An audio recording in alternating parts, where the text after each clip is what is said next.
Sir, ಇದೇ ಮೇ ತಿಂಗಳು 7ನೇ ತಾರೀಕು ನಡೆಯುವ ಲೋಕಸಭಾ ಚುನಾವಣೆಗೆ ಭಾರತೀಯ ಜನತಾ ಪಕ್ಷದ ಅಧಿಕೃತ ಅಭ್ಯರ್ಥಿಯಾಗಿ ಬಿ.ವೈ. ರಾಘವೇಂದ್ರ ಅವರು ಸ್ಪರ್ಧೆ ಮಾಡಿದ್ದಾರೆ.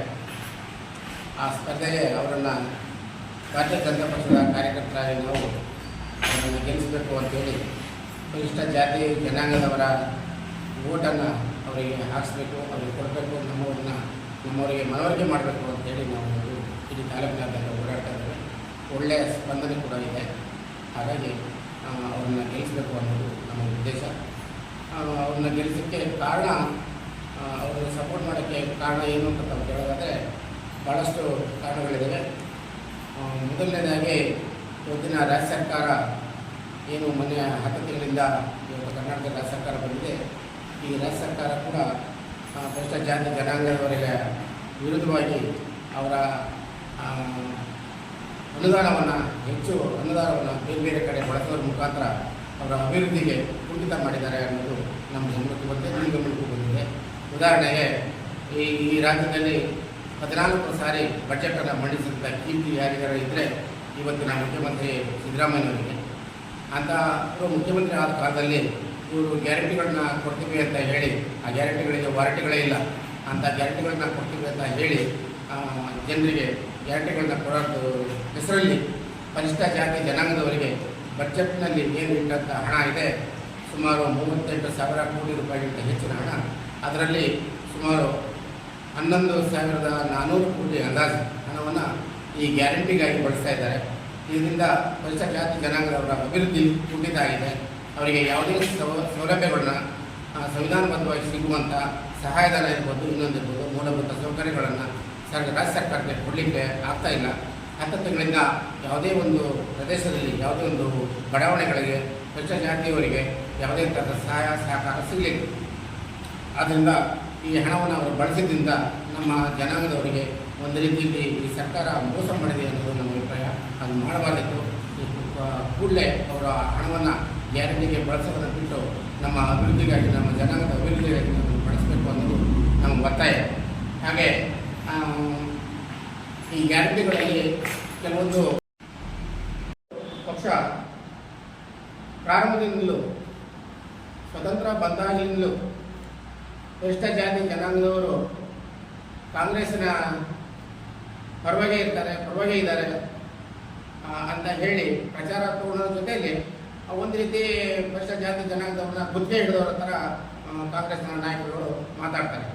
ಆದರೆ ನಾವು ಪ್ರಾರಂಭದ ಈ ದೇಶದ ಆಡಳಿತ ಚುಕ್ಕಾಣಿಯನ್ನು ಹಿಡಿದಂಥ ಕಾಂಗ್ರೆಸ್ ಪಕ್ಷದ ನಾಯಕರುಗಳೇ ಈ ಹಿಂದೆ ನಾವೇನೆಲ್ಲ ಮಾಡಿದಾರೆ ಅಂತ ನೋಡಿದ್ದೀವಿ. ಸಂವಿಧಾನ ಶಿಲ್ಪಿ ಅಂಬೇಡ್ಕರ್ ಅವರಿಗೆ ಕೂಡ ಒಂದು ಹಂತದಲ್ಲಿ ಈ ಕಾಂಗ್ರೆಸ್ ಪಕ್ಷ ಅವಮಾನ ಮಾಡಿತ್ತು ಅನ್ನೋದಕ್ಕೆ ಭಾಳಷ್ಟು ಉದಾಹರಣೆಗಳಿವೆ.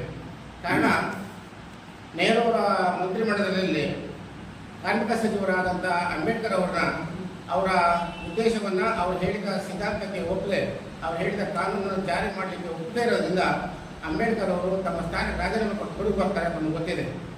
ಆ ಹೊರಗೆ ಬಂದಂಥ ಅಂಬೇಡ್ಕರ್ ಅವರಿಗೆ ನಂತರ ಮತ್ತೆ ಚುನಾವಣೆ ಆಗುತ್ತೆ. ಆ ಚುನಾವಣೆ ಸಂದರ್ಭದಲ್ಲಿ ಅಂಬೇಡ್ಕರ್ ಅವರಿಗೆ ಗೆಲ್ಲಕ್ಕೆ ಬಿಡದೇ ಇರೋದು ಪರೋಕ್ಷವಾಗಿ ಕಾಂಗ್ರೆಸ್ಸೇ ಕಾರಣ. ಅವನ್ನ ಗೆಲ್ಲಕ್ಕೆ ಬಿಡೋದಿಲ್ಲ. ಆ ರೀತಿಯಲ್ಲಿ ಒಬ್ಬ ಸಂವಿಧಾನ ಶಿಲ್ಪಿಯನ್ನು ಈ ದೇಶ ಕಂಡಂಥ, ಈ ಪ್ರಪಂಚ ಕಂಡಂಥ ಮಾನವತಾವಾದಿಯ ಒಬ್ಬರನ್ನ ಚುನಾವಣೆಯಲ್ಲಿ ಗೆಲ್ಲಕ್ಕೆ ಬಿಡದೇ ಇರೋದು ಕಾಂಗ್ರೆಸ್ಸೇ ಹೊರತು ಬೇರೆ ಅಲ್ಲ. ಅದರಿಂದ ಹಾಗೆಯೇ ಅಂಬೇಡ್ಕರ್ ಅವರಿಗೆ ಹೇಗೆ ಇವರು ಪರಿಶಿಷ್ಟ ಜಾತಿಯವರ ಹೆಸರಲ್ಲಿ ಮೋಸ ಮಾಡ್ತಾ ಬಂದರು ಅನ್ನೋದಕ್ಕೆ ಇನ್ನೊಂದು ಉದಾಹರಣೆ ಹೇಳ್ತೇನೆ. ಅಂಬೇಡ್ಕರ್ ಅವರದ್ದು ದೈವದೀನರಾದ ಕಾಲದಲ್ಲಿ 1956ರಲ್ಲಿ ಅವರು ತೀರ್ಕೊಂಡ ಸಂದರ್ಭದಲ್ಲಿ ಈ ರಾಷ್ಟ್ರ ನಾಯಕರುಗಳನ್ನ ಡೆಲ್ಲಿಲಿ ಸ್ಮಶಾನವನ್ನು ಮಾಡಿ ಅಲ್ಲೆಲ್ಲ ಕೋಟ್ಯಾಂತರ ರೂಪಾಯಿ ಖರ್ಚು ಮಾಡಿ ಅಭಿವೃದ್ಧಿಯನ್ನು ಮಾಡಿ ಅವರನ್ನು ಸ್ಮಾರಕವನ್ನು ಮಾಡಿಟ್ಟಿದ್ದಾರೆ. ತಮ್ಗೆ ಗೊತ್ತಿದೆ. ಇಂದಿರಾ ಗಾಂಧಿ ಅವ್ರದ್ದಿರ್ಬೋದು, ಗಾಂಧಿ ನೆಹರು ಇರ್ಬೋದು, ರಾಜೀವ್ ಗಾಂಧಿ ಇರ್ಬೋದು, ಈ ಥರದ ಎಲ್ಲ ರಾಷ್ಟ್ರ ನಾಯಕರ ಒಂದು ಇದನ್ನು ನೆನಪಿಗೋಸ್ಕರ ಸ್ಮಾರಕಗಳನ್ನು ಮಾಡಿಬಿಟ್ಟಿದ್ದಾರೆ. ಸರ್ಕಾರದ ಕೋಟ್ಯಾಂತರ ರೂಪಾಯಿ ಅಲ್ಲಿ ಇನ್ವೆಸ್ಟ್ ಮಾಡಿದ್ದಾರೆ. ನಾನು ಅದು ಸ್ಥಳಕ್ಕೆ ಹೋಗಿ ನೋಡಿ ಬಂದಿದ್ದೀನಿ. ಅಂಥ ಒಂದು ಜಾಗದಲ್ಲಿ ಅಂಬೇಡ್ಕರ್ ಅವರಿಗೆ ಶವ ಸಂಸ್ಕಾರ ಮಾಡಲಿಕ್ಕೆ ಅವತ್ತಿನ ದಿನದಲ್ಲೇ ಕಾಂಗ್ರೆಸ್ಸು ಅವಕಾಶ ಮಾಡಿಕೊಡೋದಿಲ್ಲ. ಯಾಕೆ ಕೊಟ್ಟಿಲ್ಲ ಅಂತ.